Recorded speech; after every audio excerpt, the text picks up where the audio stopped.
গুরুত্বপূর্ণ একটা সেটিংস আছে। সেটিংসটা হচ্ছে অটো ব্লকার। খুব মজা লাগে। অটো ব্লকারের আবার কাজ কি? অটো ব্লকারের গুরুত্বপূর্ণ কাজ হচ্ছে যে আপনি যখন অটো ব্লকারটা অন করে রাখবেন তখন কিন্তু কোনো ধরনের স্প্যামার আপনার ফোনকে হচ্ছে মানে স্প্যামিং হিসেবে বিবেচিত হবে না, কোনো ধরনের স্প্যামার থাকবে না।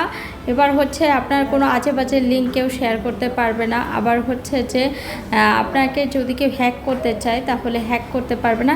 এমন যে প্রাইভেসিগুলো আছে, জাস্ট হচ্ছে আপনি যখন অটো ব্লকার অন করে রাখবেন তখন কিন্তু এই সুবিধাগুলো আপনি পেয়ে থাকবেন। তো এর জন্য আপনি কি করতে পারেন?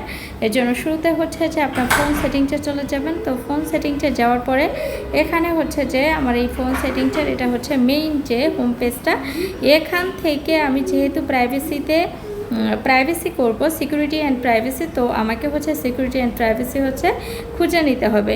তো এই সিকিউরিটি অ্যান্ড প্রাইভেসি থেকে কিন্তু এই যে অটো ব্লকার এটা কিন্তু হচ্ছে অন করে নিতে হবে। আমার অন করা আছে, আপনি অন করে নেবেন। এর ধরুন কী হবে যে আপনার ফোনটা কিন্তু সব সময় প্রোটেক্টেড থাকবে।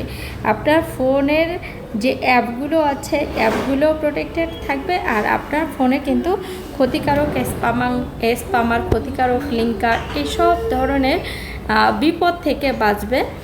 তো ফোন বর্তমান সময় হচ্ছে সকলের খুবই গুরুত্বপূর্ণ এবং খুবই প্রয়োজনীয় একটা বিষয়। তো এইটাকে ধরে রাখা বা রক্ষা করার বিকল্প কোনো কিছুই হতে পারে না। তো চলুন অটো ব্লকার অন করে রাখি আর নিরাপদ থাকি।